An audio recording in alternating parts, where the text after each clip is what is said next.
Bonsoir à tous. Je viens vous remercier encore pour votre présence à tout à chacun. On va sans plus tarder, désolé pour le retard avec lequel nous débutons. On va directement commencer par remercier le Seigneur qui nous a encore permis que nous puissions nous tenir en ce lieu, dans sa présence. Nous allons venir mettre ce temps à part pour l'adorer, pour le rendre la gloire qui lui est due. Alors je vais vous inviter à vous joindre à moi et entonner ce chant qui dit que nous venons justement pour l'adorer. Esprit de Dieu, nous sommes là pour t'honorer. Esprit de Dieu, nous sommes là pour t'honorer. Saint-Esprit, nous sommes là pour t'honorer. Esprit de Dieu, nous sommes là pour t'honorer. Esprit de Dieu, nous sommes là pour t'honorer. Esprit du Seigneur, nous sommes là pour t'honorer. Esprit de Dieu, nous sommes là pour t'honorer. Esprit de Dieu, nous sommes là pour t'honorer. Tous ensemble. Esprit de Dieu, nous sommes là pour t'honorer. Esprit de Dieu, nous sommes là pour t'honorer. Esprit de Dieu, nous sommes là pour t'honorer. Esprit de Dieu, nous sommes là pour t'honorer. Esprit de Dieu, nous sommes là pour t'honorer. Esprit de Dieu, nous sommes là pour t'honorer. Esprit de Dieu, nous sommes là pour Éternel, nous venons pour toi et pour toi seul, Père. Éternel, nous venons pour toi et toi seul, Papa. Nous venons te rendre la gloire qui t'est due. Nous voulons te rendre l'honneur qui t'est dû, Papa. Éternel, nous venons pour toi, Seigneur. nous sommes là pour t'honorer. Esprit de Dieu, nous sommes là pour toi. Esprit de Dieu, nous sommes là pour t'honorer. Esprit de Dieu, nous sommes là pour t'honorer.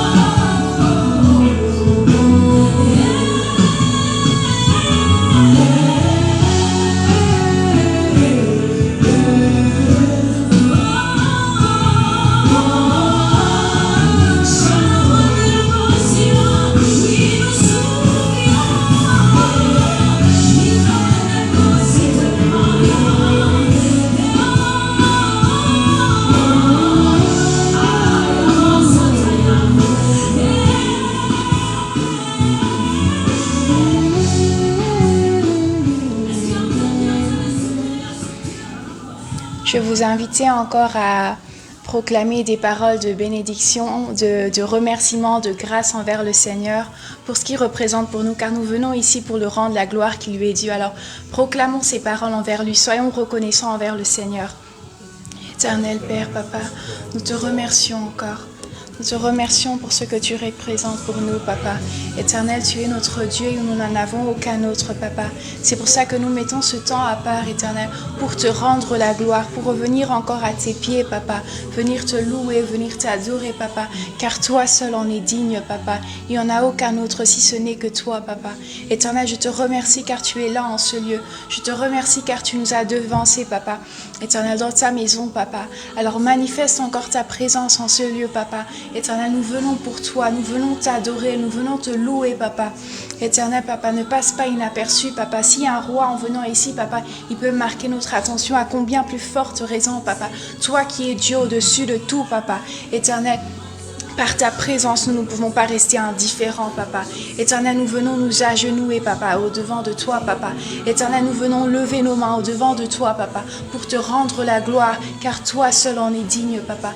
Éternel, viens recevoir nos prières, papa. Viens recevoir notre reconnaissance à ton égard, papa. Éternel, nous te remercions, papa. Tu es le seul Dieu que nous avons, papa. Et nous servons aucun autre Dieu si ce n'est que toi, Père. Tu es le seul Dieu, papa. Merci, Père.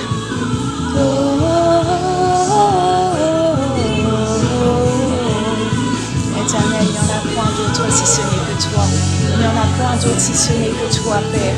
Éternel, nous désirons, papa. Nous te désirons, papa. Éternel, viens prendre la gloire qui te revient. Toi, le Dieu au-dessus de tout. Toi qui n'as point d'égal. Toi qui n'as point de rival, papa. Éternel, règne d'âge en âge. Règne d'éternité en l'éternité, papa. Éternel, tu étais bien, tu étais là avant que l'on soit, tu es là maintenant et tu persisteras, papa, même quand nous partirons, papa, car tu es Dieu, papa. Tu es Dieu, papa. Éternel, nul ne peut se mesurer à toi, papa. Éternel, nul ne peut se tenir au-devant de toi, papa. Éternel, car ton éclat, papa. Éternel, est bien trop forte, papa. Merci, Père.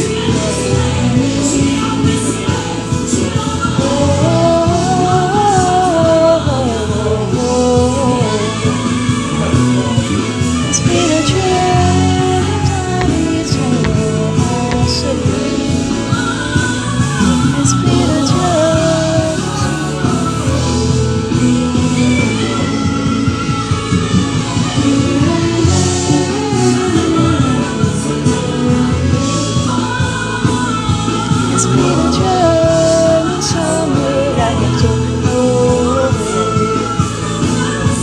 Esprit de Dieu, nous sommes là pour t'honorer. Esprit de Dieu,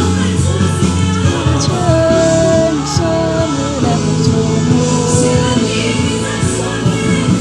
Esprit de Dieu, nous sommes là pour t'honorer.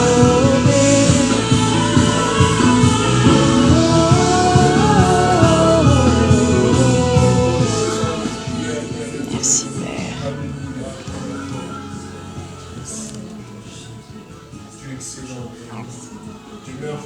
Merci, Père. Merci, Père.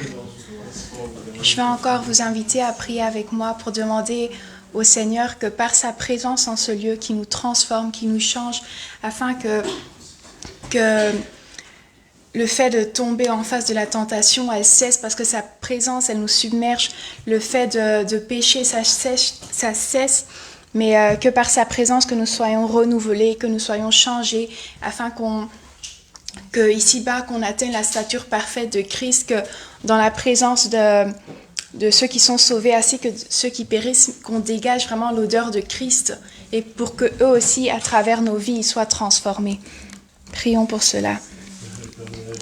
Éternel Papa, nous voulons être changés, nous voulons être transformés, Papa, par ta présence, Papa, par ta parole, Papa. Nous désirons, Papa. Nous désirons que tu fasses un travail sur nous, Papa. Éternel, nous voulons être morts à nous-mêmes afin que toi seul tu vives au travers de nous, Papa.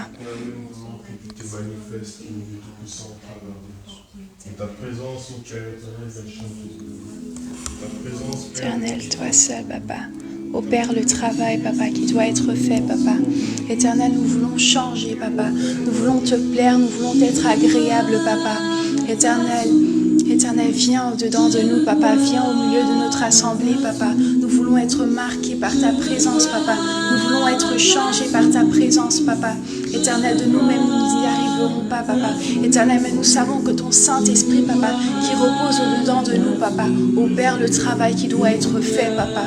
Éternel, je prie, Papa, que quand je viens boire à ta source, Papa, Éternel, que l'envie du péché cesse, Papa, qu'il y a un dégoût, Papa, du péché, Papa, car le désir le plus profond, le plus ardent, Papa, c'est de t'être agréable, c'est de faire ce que tu attends de moi, c'est qu'on l'on fasse ce que tu attends de nous, Papa. Éternel, je prie, Papa, que ton Saint-Esprit prenne toute place, Papa. Éternel, qui prend le volant de nos vies, Papa, afin que qu'on soit mort à nous-mêmes, papa, et que ce soit toi qui viens vivre au travers de nous, papa. Éternel, car quand nous sommes passés par les eaux du baptême, papa, nous sommes venus mourir avec toi, papa, afin de renaître avec Christ, Père. Alors je prie, papa, Éternel, que ce soit Christ qui vit au-dedans de nous, papa. Éternel, je prie, papa, que l'on atteigne la stature parfaite du Christ, papa, ici-bas, papa, afin de remporter la course, papa. Éternel, pour laquelle tu nous as amenés ici-bas, papa. Éternel, afin que l'on dégage l'odeur de Christ, papa, parmi ceux qui périssent et ceux qui sont sauvés, papa. Éternel, nous ne voulons pas être d'apparence, papa, des chrétiens, papa, même nous voulons que nos vies, papa, démontrent, papa, que nous te craignons, papa, que nous te sommes fidèles, papa. Éternel, nous voulons boire à ta source, papa, ta source qui ne tarit jamais, papa. Ta source, je veux boire à ta source. Je veux boire à ta source. Je veux boire à ta source, Seigneur. À ta source, Seigneur. Je veux boire à ta source. Je veux boire à ta source. Je veux boire à ta source. Je veux boire à ta source. Je veux boire à ta source. Je veux boire à ta source. Je veux boire à ta source. Je veux boire à ta source. Je veux boire à ta source. Je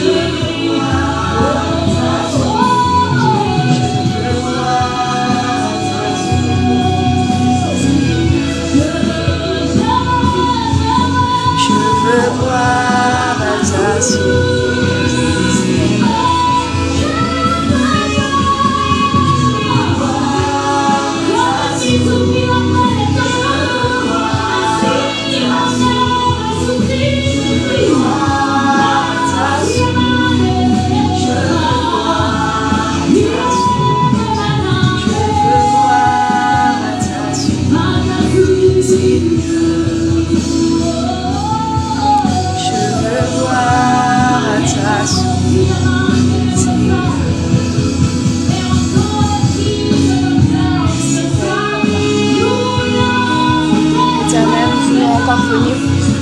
Papa, dans ta présence, papa. Éternel, nous voulons encore venir puiser dans ta présence, papa. Éternel, viens encore nous parler, papa. Éternel, viens encore nous attirer vers toi, papa. Éternel, attire-nous vers toi, papa. Éternel, que nos âmes soupirent après toi, tel une biche soupire après les courants d'eau, papa. Éternel, nous n'avons aucun autre si ce n'est que toi, papa. Éternel, ce que tu représentes pour nous, papa, personne d'autre le représente, papa. Éternel, nous venons encore auprès de toi, papa. Éternel, nous venons encore puiser, papa, afin d'être remplis de ta présence, papa, afin que ton Saint-Esprit prenne le volant de nos vies, papa. Éternel, nous te désirons, papa. À ta source, à ta source, à ta source, à ta source, à ta source, à ta source, à ta source, à ta source, à ta source, à ta source, à ta source, à ta source, à ta source, à ta source.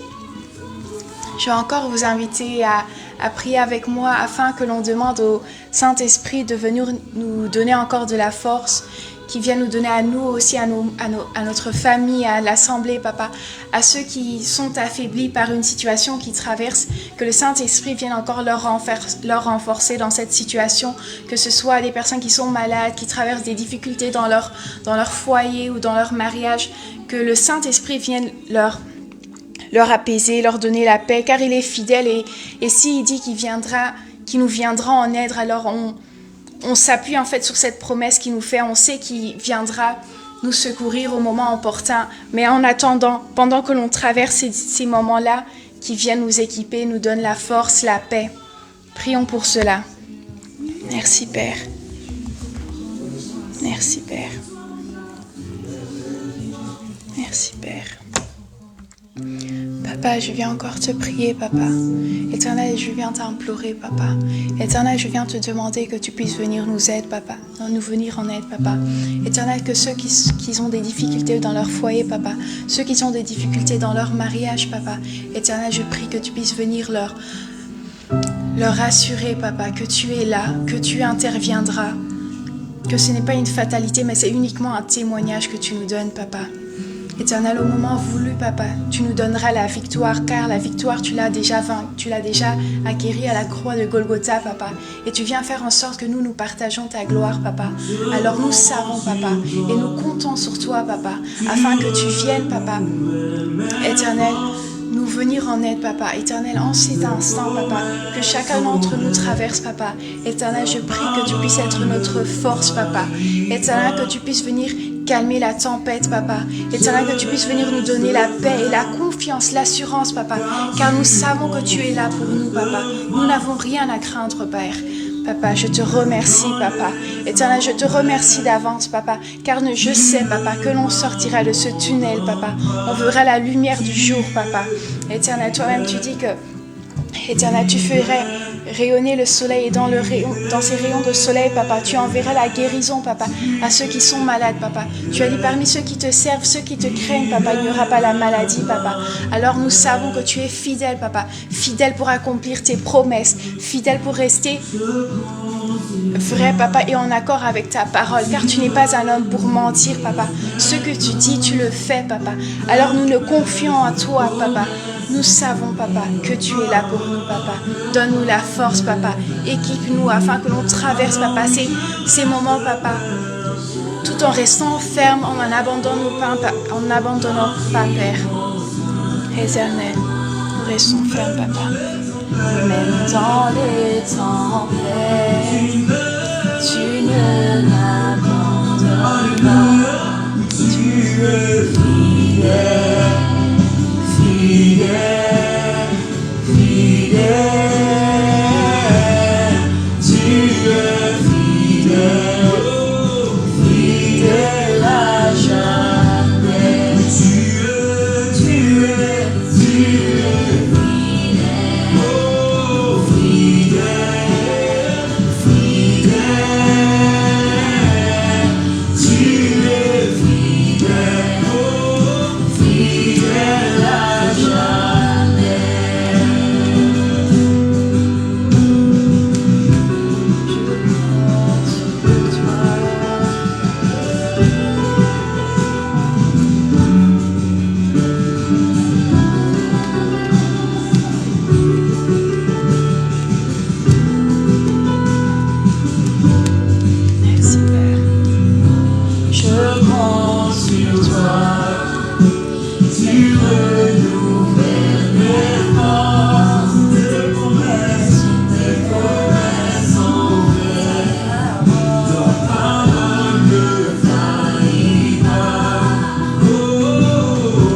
respecte ta parole, et tu es fidèle, fidèle à jamais. Merci Père. Aucun délai. Je reçois mon miracle. Le Seigneur le fait dans ma vie. Dans ma vie, oh, lui aucun délai. Amen. Je reçois mon miracle. Le Seigneur le fait. Dans ma vie, aucun délai. Je reçois mon miracle.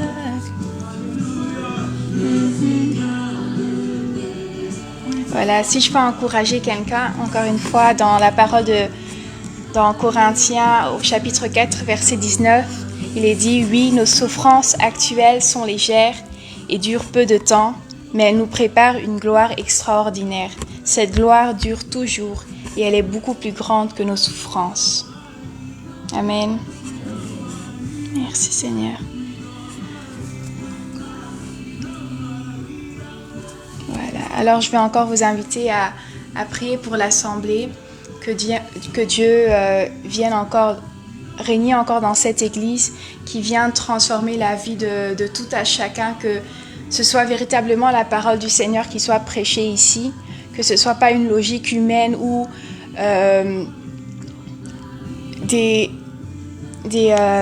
quelque chose qui est propre à notre culture, mais que ce soit véritablement la parole de Dieu qui soit prêchée ici, car nous voulons être calquer en fait la parole de Dieu dans notre vie. Alors prions afin que l'Assemblée puisse être nourrie de la parole du Seigneur. Éternel Papa, je viens encore remettre l'Assemblée, les messagers entre tes mains, Papa. Éternel, celui que nous venons, Papa, quand nous venons en ces lieux, Papa. Éternel, nous ne voulons pas écouter la parole d'un homme, Papa. Éternel, mais nous voulons écouter ta parole, Papa. Car nous savons que c'est ta parole qui change, c'est ta parole qui réconforte, Papa. Éternel, viens œuvrer dans cette église, Papa. Viens œuvrer, Papa, à travers chaque serviteur, Papa, qui se tient ici, Papa. Éternel, transforme-nous par ta parole, Papa. Transforme-nous par ta présence, Papa, qui règne en ces lieux, Papa. Éternel, nous voulons te plaire, nous voulons être agréables, Papa. Éternel, mais pour cela, nous devons être changés. Pour être changés, Papa, nous devons entendre ta parole, Papa. Alors, viens nous édifier par ta parole, Seigneur. Éternel, viens nous parler à travers tout à chacun ici en ce lieu, Papa. Éternel, afin que nous soyons renouvelés, Papa, par toi, Papa, et pour toi. Éternel, nous avons besoin de toi, Père. Éternel, nous avons besoin de toi en ce lieu, Papa. Je reçois mon miracle.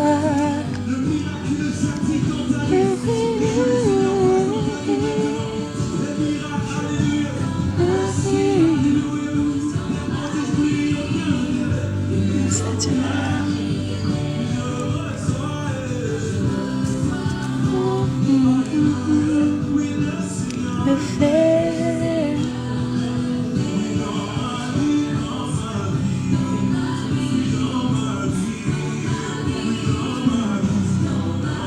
Dans ma vie, dans ma vie, dans ma vie.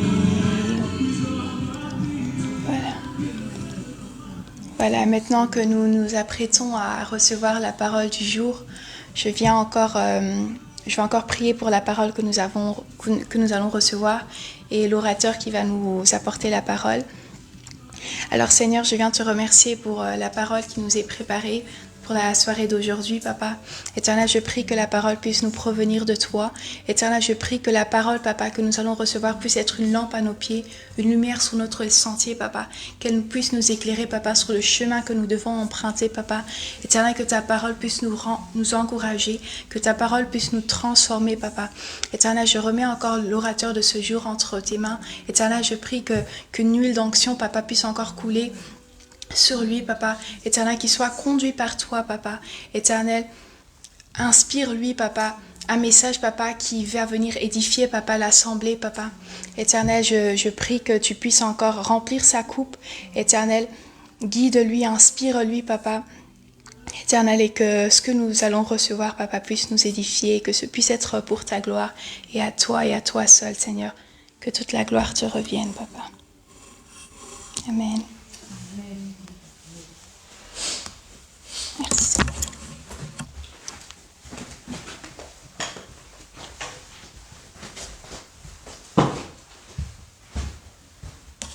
Shalom bien-aimés. Que Dieu nous bénisse tous. Nous qui avons répondu à cette invitation solennelle. Que Dieu vous bénisse également, vous qui nous suivez en ligne, vous qui avez consacré de votre précieux temps pour honorer, célébrer et écouter la parole du Seigneur. Amen. J'aurais voulu, avant que nous puissions commencer, ma sœur, si vous pouvez revenir, nous chanter la chanson que l'on adore. La chanson que l'on adore, l'Éternel notre Dieu. Vous ne connaissez pas? Pas bien. Ben, on va y aller avec moi. Je reconnais, j'avoue que je ne suis pas vraiment top en la matière, mais la grâce du Seigneur étant sur nous, nous allons chanter et répandre davantage encore nos cœurs devant le Seigneur. Nous avancer devant son trône pour l'élever.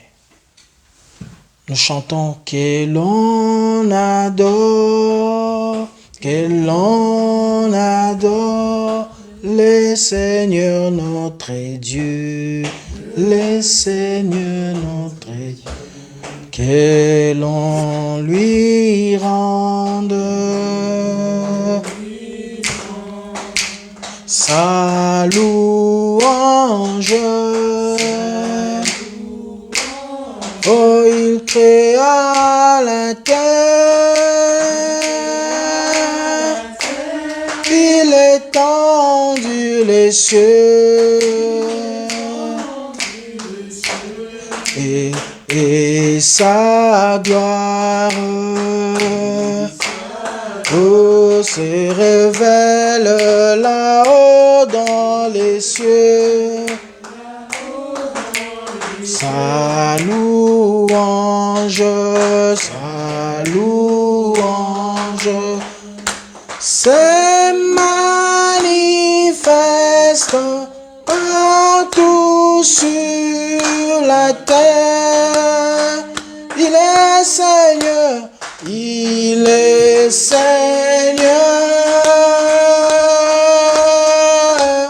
Il n'y en a point d'autre. Il est Seigneur, il est Seigneur.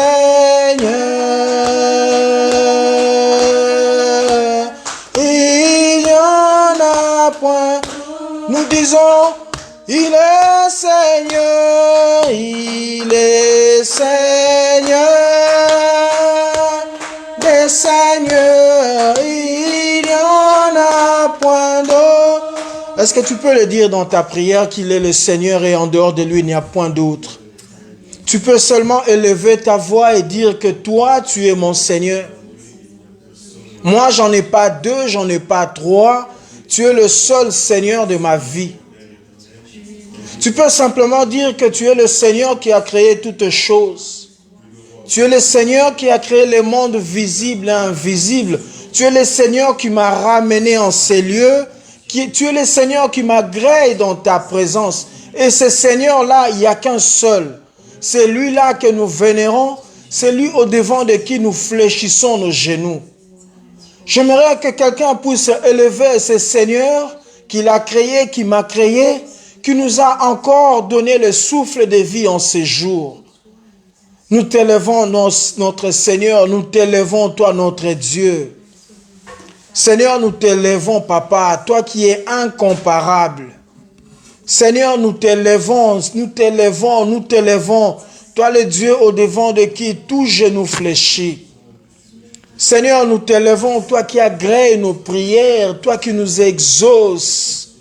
Seigneur, nous t'élevons, Papa, car tu nous as fait les co-héritiers de ton royaume. Seigneur, sois élevé, mon Dieu. Sois élevé. Comme un seul homme, Papa, nous venons élever ton saint nom. Comme un seul homme, Papa, nous venons témoigner qu'en dehors de toi, il n'y a pas un autre Seigneur. Père, l'argent n'est pas notre Seigneur. La gloire de ce monde n'est pas notre Seigneur. Nous n'avons que toi. C'est lui qui a donné sa vie pour nous. Pour que nous soyons sauvés, c'est toi. Et toi seul, Seigneur, c'est vers toi que nous devons retourner toute la gloire, toute la reconnaissance. Seigneur, nous te bénissons. Nous te bénissons, Papa. Nous te bénissons. Béni soit le nom du Seigneur. Béni soit le nom du Seigneur. Père, nous prions que nous puissions disparaître, Papa, et que tu apparaisses. Nous prions, Seigneur, que tu puisses parler à nos cœurs, Papa. Autant pour moi, ô Dieu, qui me tiens devant ton assemblée. Père, laisse que cet enseignement me soit aussi destiné pour qu'après avoir prêché aux autres, que je ne sois pas privé de ta grâce, Seigneur. Laisse qu'un cœur qui était affligé en ces jours, qu'à l'écoute de cette parole, soit restauré. Seigneur, délivre ton peuple par ta parole.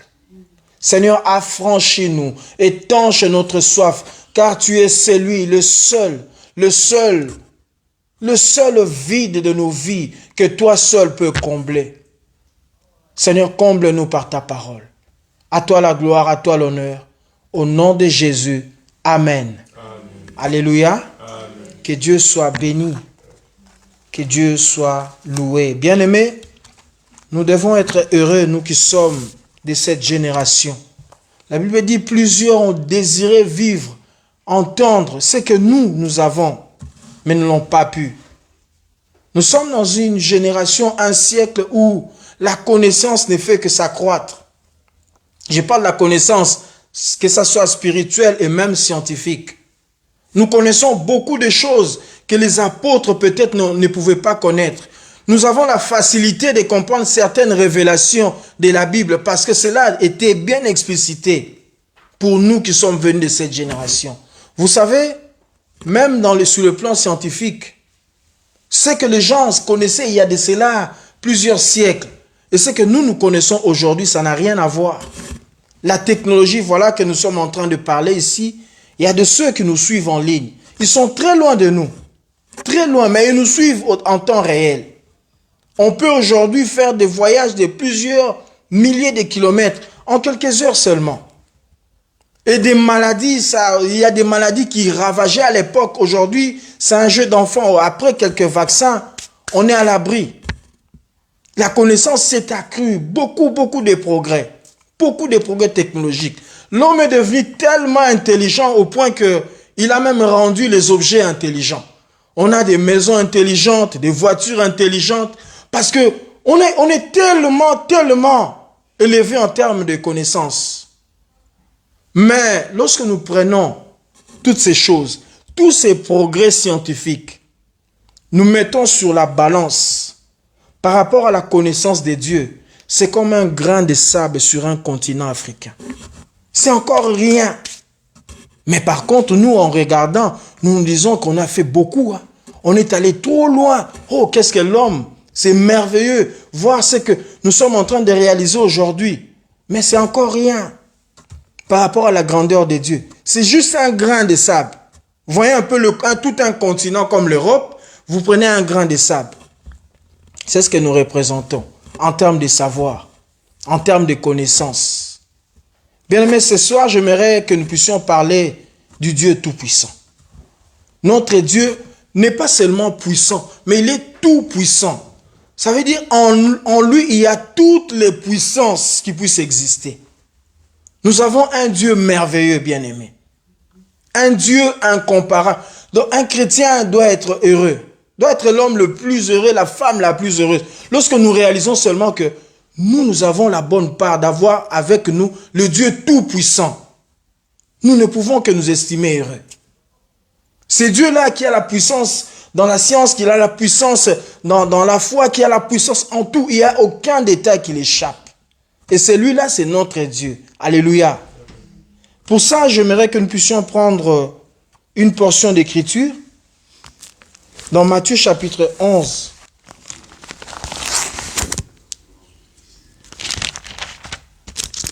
Verset 1er jusqu'au 11e verset. Dieu tout-puissant. Les dieux tout-puissants. Le Dieu que vous avez cru, que moi, en qui moi également je crois. C'est un Dieu tout-puissant. Si nous retenons déjà cela, je crois avoir fait le gros de ma mission ce soir. Le Dieu tout-puissant. Je reviendrai tout le temps sur ça comme un refrain. parce que cela est vrai. Cela doit être intériorisé et vécu en nous comme chrétiens. Nous avons un Dieu tout-puissant. J'aurais bien voulu le dire dans une autre langue, sous une autre forme. Mais je le dis seulement en français, nous avons un Dieu tout-puissant. Matthieu chapitre 11. Lorsque Jésus eut achevé de donner ses instructions à ses 12 disciples, il partit de là pour enseigner et prêcher dans les villes du pays. Jean, ayant entendu parler dans sa prison des œuvres du Christ, lui fit dire par ses disciples, « Es-tu celui qui doit venir ou devons-nous en attendre un autre ?» Jésus leur répondit, « Allez rapporter à Jean ce que vous entendez et ce que vous voyez. Les aveugles voient, les boiteux marchent, les lépreux sont purifiés, les sourds entendent, les morts ressuscitent, et la bonne nouvelle est annoncée aux pauvres. Heureux celui pour qui je ne serai pas une occasion de chute. » Comme il s'en allait, Jésus s'est mis à dire à la foule au sujet des gens, « Qu'êtes-vous allé voir au désert? Un roseau agité par les vents? Mais qu'êtes-vous allé voir? Un homme vêtu d'habits précieux? Voici, ceux qui portent des habits précieux sont dans les maisons des rois. Qu'êtes-vous donc allé voir? Un prophète? Oui, vous dis-je, et plus qu'un prophète, car c'est celui dont il est écrit, « Voici, j'envoie mon messager devant ta face, pour préparer ton chemin devant toi. » Verset 11, le dernier. « Je vous l'ai dit en vérité, parmi ceux qui sont nés de femmes, il n'en a point paru de plus grand que Jean-Baptiste. Cependant, les plus petits dans le royaume des cieux est plus grand que lui. » Alléluia. Que Dieu bénisse sa parole. Je disais que nous sommes en train de parler du Dieu tout-puissant. Le Dieu tout-puissant. Et cette histoire nous relate ce qui est arrivé à Jean. Jean-Baptiste, il y a pour certains des théologiens, dans leur débat, Jean le Baptiste, Jean-Baptiste, mais moi, je dis simplement Jean-Baptiste, comprenez-moi. Alors Jean était en prison pour une bonne cause. Hein? Il n'a pas volé, il n'a rien fait du mal, il a juste proclamé la vérité. Cette vérité lui a coûté quoi? La prison. Il était en prison et à partir de la prison où il était, il entend parler des œuvres de Jésus, des œuvres du Seigneur. Alors il envoie ses disciples parce que lui il était en prison, il ne savait pas bouger de là. Il dit, allez un peu poser la question. Ce que moi je suis en train d'entendre là, est-ce ça ou bien c'est une fausse information? J'aimerais vraiment avoir la certitude. Posez un peu la question si c'est vraiment lui, c'est de lui qu'il s'agit. Alors ses disciples se rendent auprès de Jésus et la Bible dit Jésus était en plein son ministère. Il était en train de prêcher, il était en train de faire des miracles. Et il y avait vraiment la foule. Et les disciples de Jean vinrent poser la question à Jésus. Il dit, mais c'est bien toi ou c'est quelqu'un d'autre? D'après ce que nous a recommandé au maître de vous poser comme question. Il dit, mais moi je ne veux pas répondre. Tout ce que vous voyez là, tout ce que vous entendez, allez le lui rapporter. Alléluia. Et en ce temps-là, Jean était toujours en prison. La prison, c'est un lieu de désolation. Un lieu où on est fragile. La prison, c'est un lieu où on ne voit pas son lendemain. Ça, c'est vraiment un lieu où la vie est difficile à vivre, à mener. Et Jean s'est retrouvé dans cette situation. Vous savez, facilement, aujourd'hui, on dit, oh, mais que ça passe vite, hein, les années, ça passe vite, hein. Il y a à peine, on était en 2022, et aujourd'hui, déjà 2020. Oh, que ça va vite, les années, hein. Bien-aimés, on le dit parce que nous sommes dans notre zone de confort. Passons 2 ans en prison, vous verrez que le jour se succède et se ressemble. En prison, le temps, c'est comme si le temps s'arrêtait, ça ne coule pas. Vous vous dites, mais vous allez faire 2 ans en prison, ça ressemblera à une éternité. Et Jean était dans cette situation-là.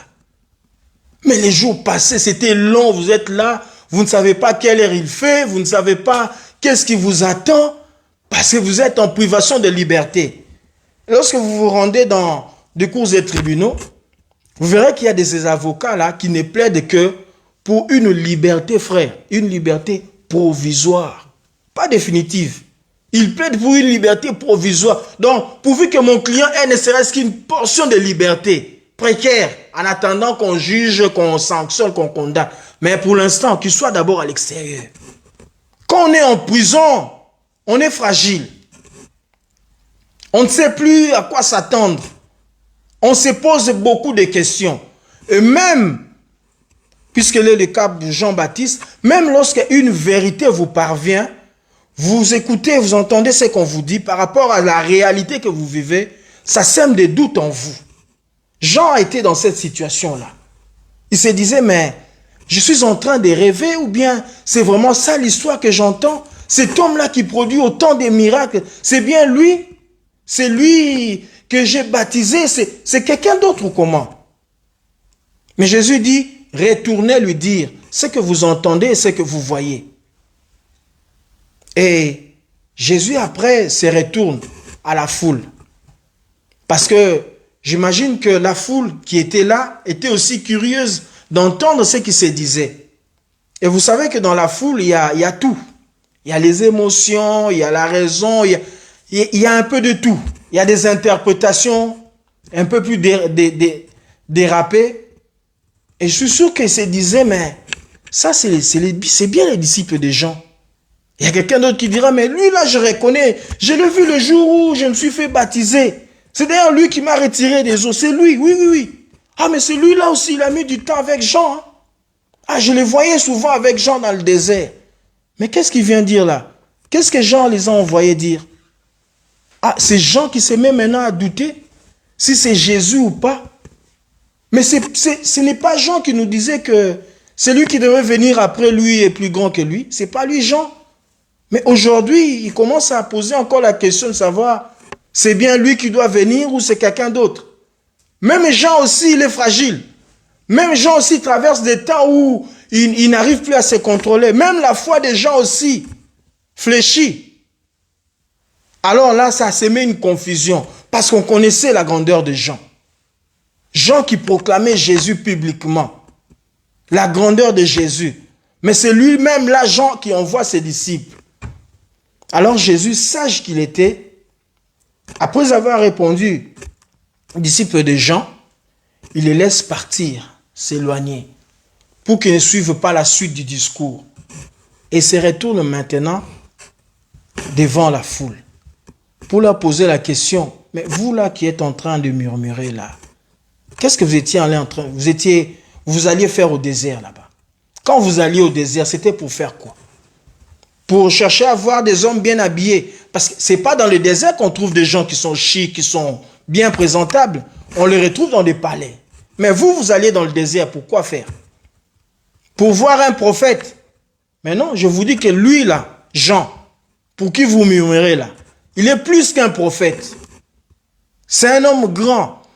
Parmi tous ceux qui sont nés d'une femme, il n'y a pas plus grand que Jean-Baptiste. Oh, quel discours! Donc, vous voyez tout cela. Si vous êtes aussi né d'une femme, vous faites partie du lot. À moins que vous ne le soyez pas. Donc, Jean-Baptiste est plus grand que vous.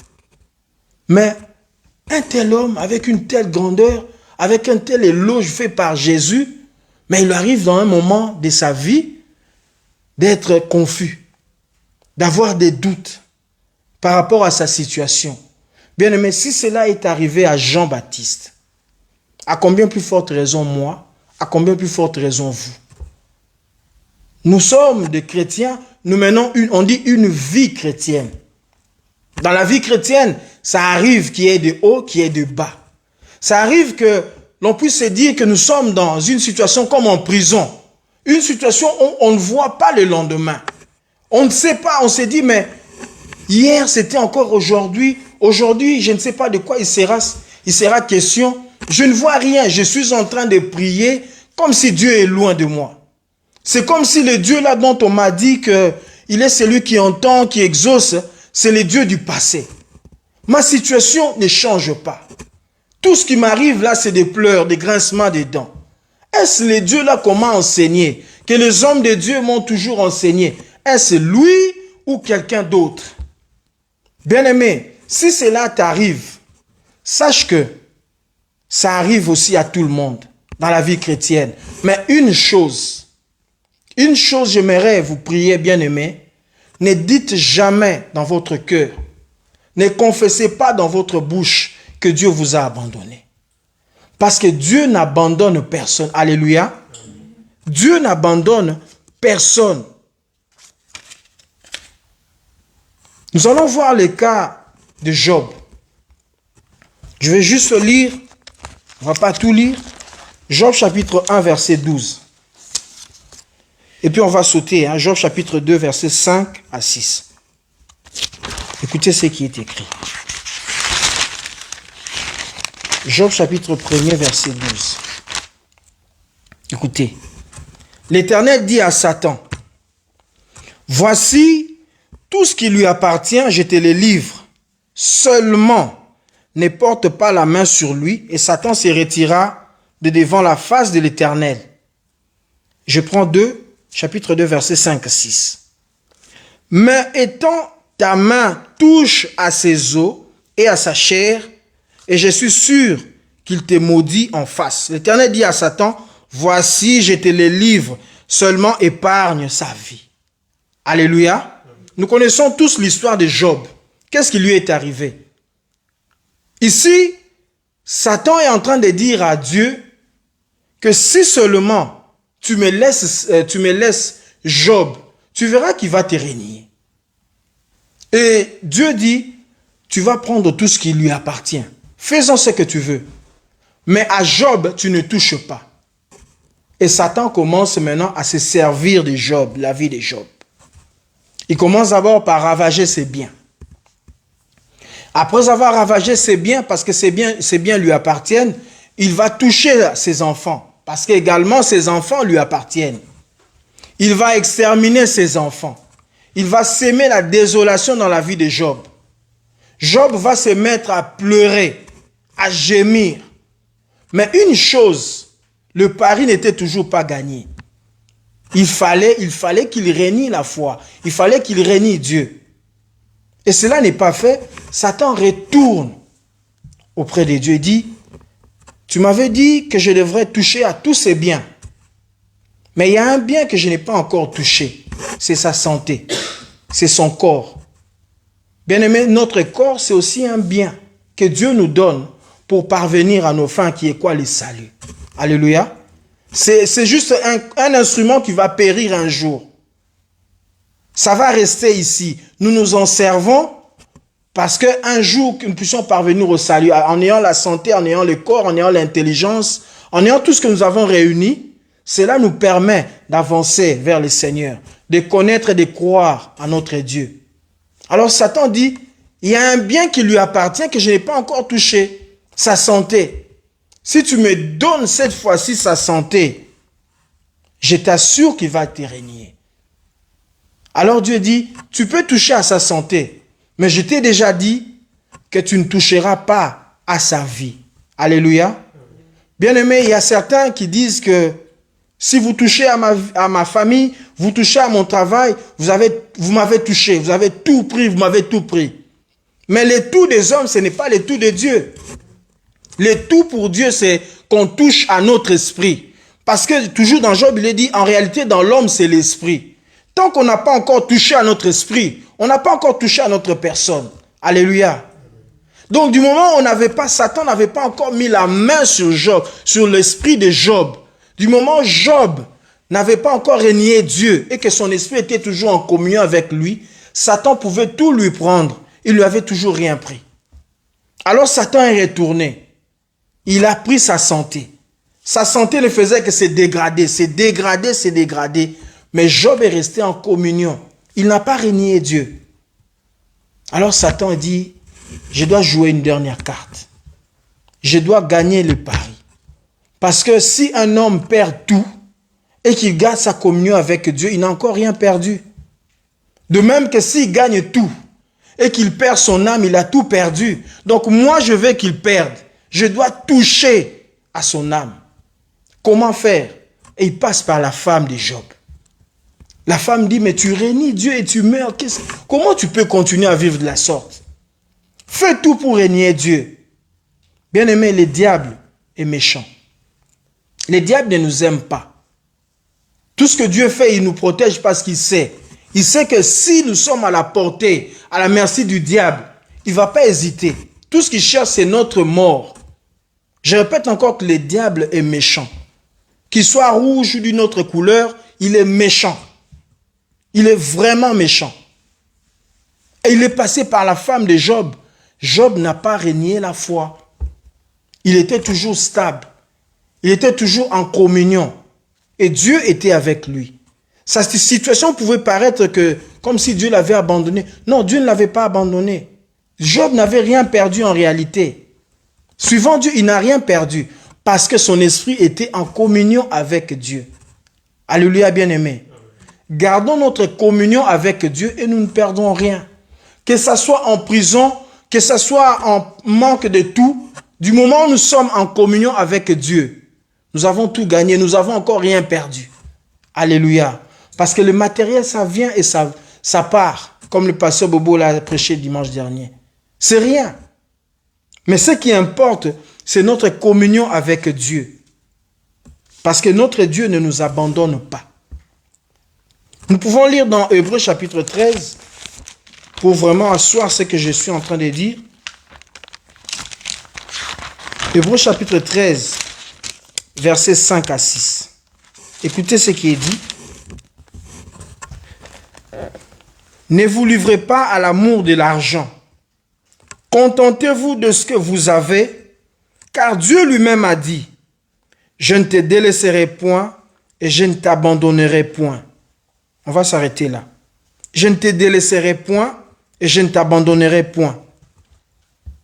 C'est comme si ici, il était en train de se répéter. Hein? Mais en réalité, ce n'est pas ça. J'ai essayé de voir, mais pourquoi il a dit de ne pas délaisser et il ajoute encore abandonner. Alors, j'essaie juste de consulter un peu le dictionnaire. Je vis que délaisser et abandonner, ce n'est pas la même chose. Il y a une nuance dedans. Quand on délaisse, c'est qu'on a abandonné quelqu'un, délaissé une personne, donc vous abandonnez quelqu'un sans toutefois éprouver de l'affection. Donc quand il y a un père, on dit un père a délaissé ses enfants. Donc il les a abandonnés à leur propre merci. Qu'ils aient de quoi se nourrir, qu'ils aient de quoi se soigner ou pas, ce n'est pas son problème. Ils peuvent même mourir, ça ce n'est pas son problème. Alors là on dira qu'ils sont délaissés. Et par contre, abandonner, ça veut dire, derrière là, il y a un concept de l'abandon, donc de relâchement, voilà. Du relâchement. Donc vous aviez tenu quelque chose pendant un temps, suite à une pression, suite à un événement quelconque, vous relâchez, vous abandonnez. Donc ici, la Bible dit que ça soit dans un cas comme dans l'autre. Dieu reste Dieu, il est là fixe, stable. Il ne va pas délaisser parce qu'il est amour. Il ne va pas abandonner parce qu'il est le Tout-Puissant. Alléluia. Amen. Notre Dieu est le Tout-Puissant. Alors nous revenons dans notre texte que nous avons lu dans Matthieu chapitre 11. Jésus qui est en train de dire, de tous ceux-là qui sont nés d'une femme, il n'y a pas plus grand. Parmi ceux-là qui sont nés d'une femme, il n'y a pas plus grand que Jean. Il est en train de témoigner la grandeur qu'avait Jean. Mais pendant ces temps, Jean était en prison. Parmi ceux-là qui sont nés d'une femme, il n'y a pas plus grand que Jean-Baptiste. Et qu'est-ce qu'il dit par la suite? Il dit, mais au ciel, dans mon royaume, Jean est le plus petit. Alléluia. Il y a des choses que nous, à nos yeux, peuvent paraître aussi énormes, aussi grands, mais devant notre Dieu, ça ne représente rien du tout. Ce que nous pouvons avoir au-devant de nous comme montagne, mais devant Dieu, ça, c'est une surface plate. Jean est grand. Vous voyez déjà combien nous respectons nos prophètes. Alors de vrai, hein? Ceux-là qui annoncent des choses qui s'accomplissent. Comment ils ont notre considération? On tremble devant eux. Moi, j'ai vu déjà des gens qui, pour voyager, doivent appeler les prophètes pour demander s'ils doivent voyager ou pas. Avant de se marier, ils doivent demander au prophète pour savoir s'il doit se marier. Donc, parce que le prophète a déjà eu à annoncer des choses dans sa vie qui se sont déjà réalisées. Maintenant, Jean est plus grand que les prophètes. Voyez un peu sa grandeur. Mais lorsque vous prenez Jean, vous l'amenez dans le royaume des cieux, il est le plus petit. Il diminue. C'est comme la monnaie africaine que vous ramenez ici en Europe, là. Hein, ça dévalue tout de suite. Vous prenez des millions là-bas en Afrique, vous amenez ici en euros, c'est peut-être même des centimes. C'est un peu comme ça l'image, hein, si nous pouvons garder cela en esprit. Dans le royaume des cieux, il est le tout petit. Si nous pouvons lire dans Matthieu chapitre 9, c'est intéressant ces passages.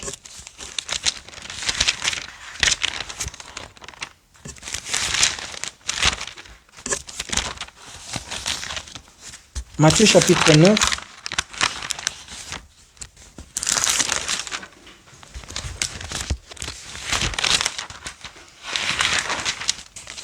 Voilà, le verset 2 à 5. Qu'est-ce qui est dit? Et voici, on lui amena un paralytique couché sur un lit. Jésus, voyant leur foi, dit au paralytique, prends courage, mon enfant, tes péchés sont pardonnés. Alors quelques scribes dirent au-dedans d'eux, cet homme blasphème. Et Jésus, connaissant leurs pensées, dit, pourquoi avez-vous des mauvaises pensées dans vos cœurs? Car lesquelles est les plus aisées? De dire, tes péchés sont pardonnés, ou de dire, lève-toi et marche. Or, afin que vous sachiez que le Fils de l'homme a sur la terre le pouvoir de pardonner les péchés, lève-toi, dit-il, au paralytique, prends ton lit et va dans ta maison. Alléluia. Cette personne paralytique, son problème c'était quoi? D'avoir la guérison physique, de se lever et de marcher. Mais Jésus, il regarde, il dit, mais non, si aujourd'hui je te délivre, tu te lèves et tu marches, par la suite tu vas perdre ton âme. Se lever, être guéri de ton état, c'est rien, c'est encore rien. Je peux le faire. Mais moi, je vais faire le plus que ça. C'est de pardonner tes péchés. Je veux faire plus que ça. C'est de sauver ton âme. Il dit, bon, ta foi t'a sauvé. Et pendant ce temps, la personne était toujours paralytique. Il ne s'était pas levé. Mais Jésus avait déjà accompli le plus grand miracle dans sa vie. Mais aux yeux des hommes, c'était rien. Sauf que les scribes, ceux-là qui connaissaient bien la parole, les docteurs, ils savaient que seul Dieu peut pardonner les péchés. Ce que Jésus avait dit là, c'était un scandale.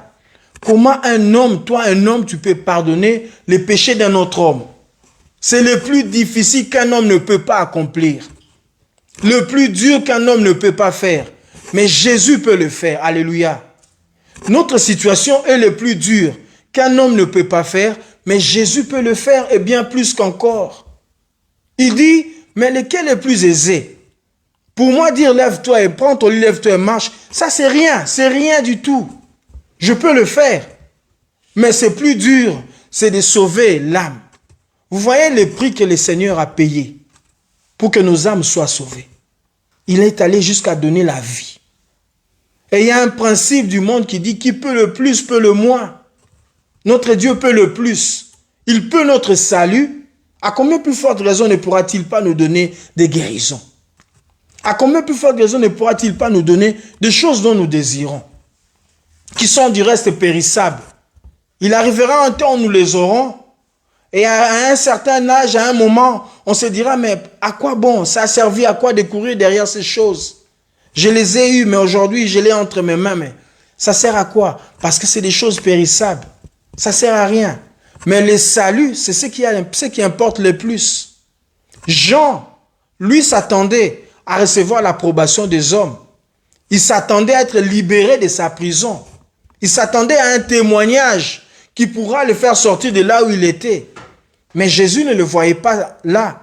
Jésus attendait lui donner un témoignage plus grand qui va durer des temps, qui va traverser des siècles. Et voilà, jusqu'à ce jour, nous continuons de parler de Jean-Baptiste. Ça fait plusieurs milliers d'années. Le nom de Jean est resté.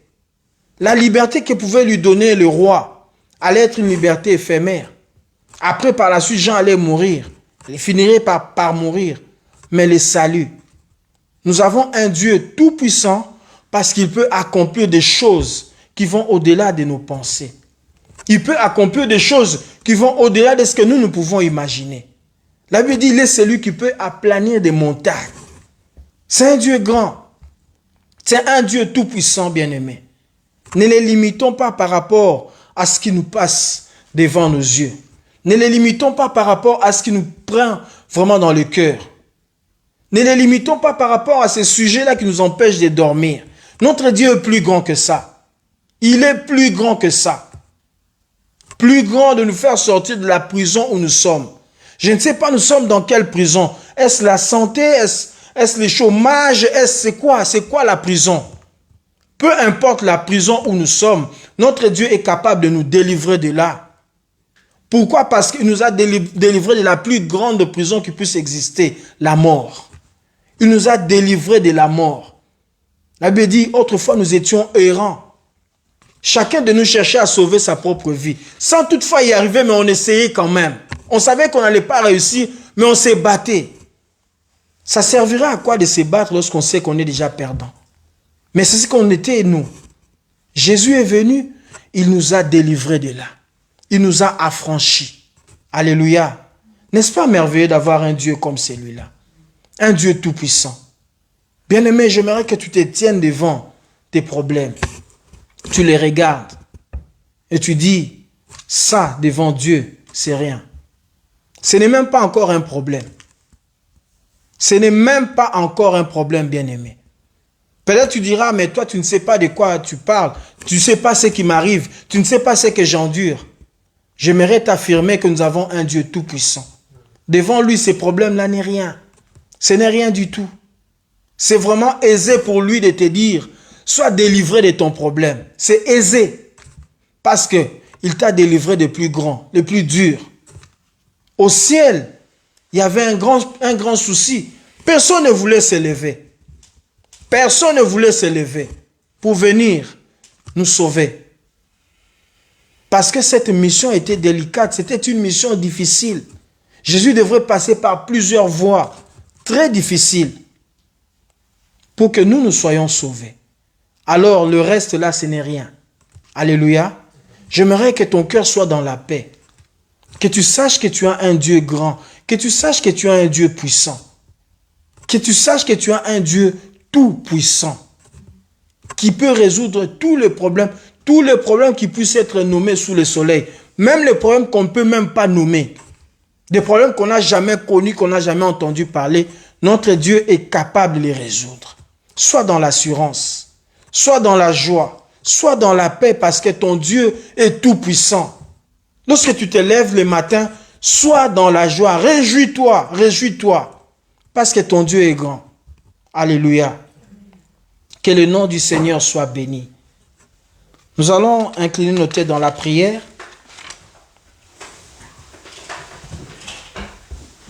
Bénir ces dieux-là qui nous a choisis. Si aujourd'hui nous parlons de lui, si aujourd'hui nous croyons en lui, c'est parce que lui est venu vers nous. Ne sois pas désarmé face à ta situation. Ne sois pas désarmé face à ce que tu entends, face à ce que tu vis, parce que ton Dieu est le Tout-Puissant. Ton Dieu est grand. La Bible dit, lui qui n'a point épargné son Fils, qu'il a livré pour nous, ne nous donnera-t-il pas toutes choses avec lui? Celui qui peut le plus peut le moins. S'il nous a déjà donné Jésus, je ne vois pas ce qui va encore manquer de nous donner. Nous allons rendre grâce à Dieu, lui qui a accepté de nous enrôler dans son armée, lui qui a accepté de faire de nous ses enfants. Lui, il est grand Dieu. Nous prions le Seigneur et nous rendons grâce. Seigneur, nous te disons merci, Papa,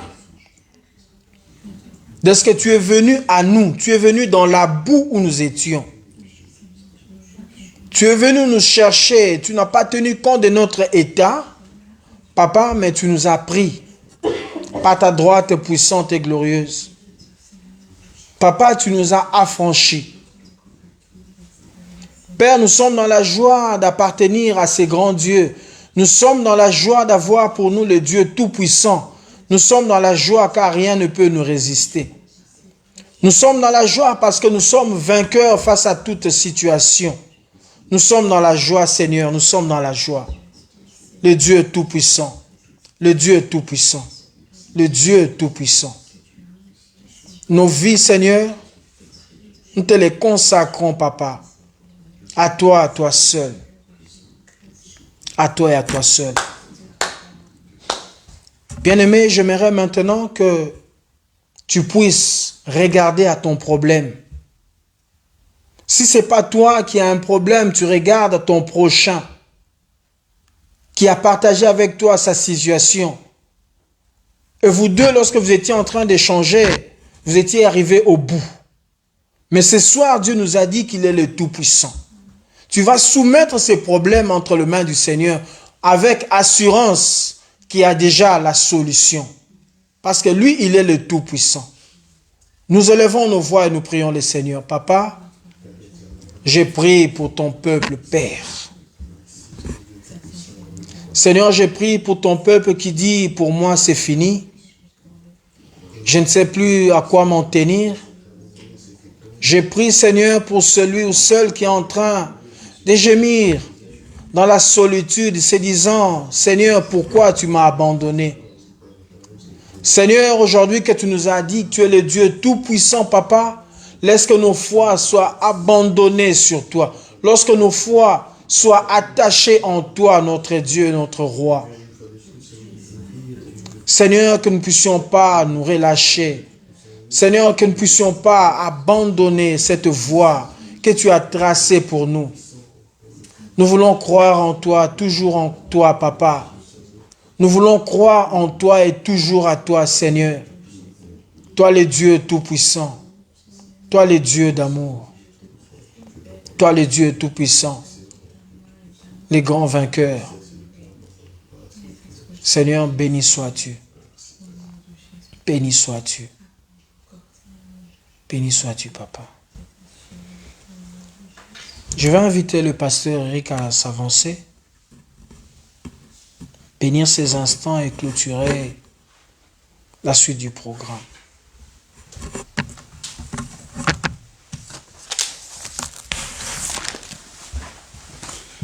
Merci bien-aimé pour l'exhortation.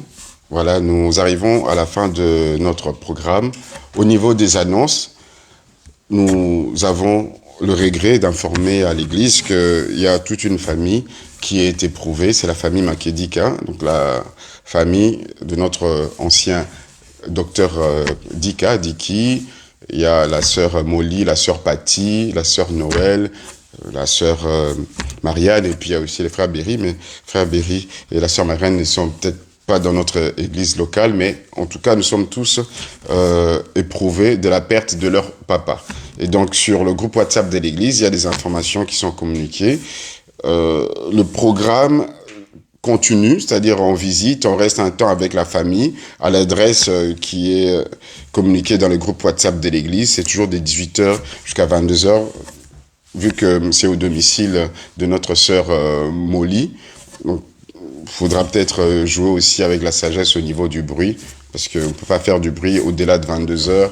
Et voilà. Donc, ils sont toujours ici jusqu'à la semaine prochaine. Une délégation va partir à Kinshasa à partir de jeudi. Donc, on peut les téléphoner, donc avoir une pensée pour eux dans nos prières et les soutenir en tout cas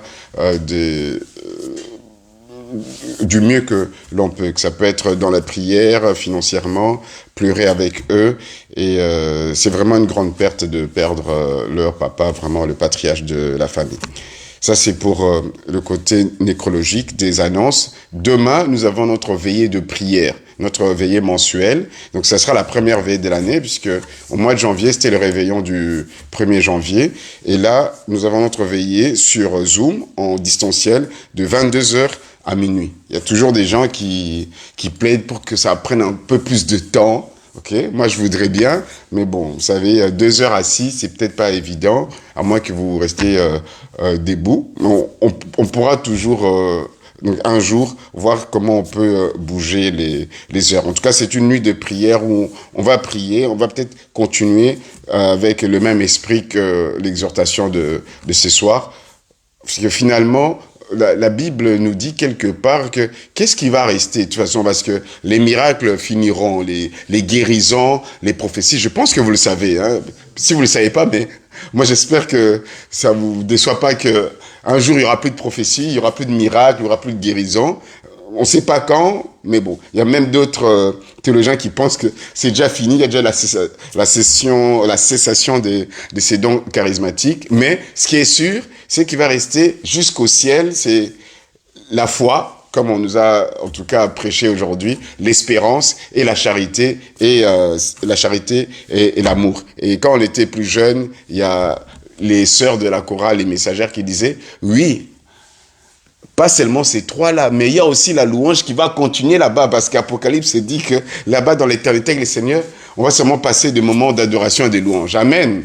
Voilà, donc le moment de veillée de prière, on va aussi jongler sur ces éléments-là qui sont éternels et perpétuels. Pas seulement les prophéties, les paroles en langue, les guérisons, qui sont très très importants pour notre vie, mais c'est lui-même le Seigneur qui a prévu qu'à un moment donné, ça ne sera plus nécessaire pour nous. Lèvons-nous pour clôturer notre programme.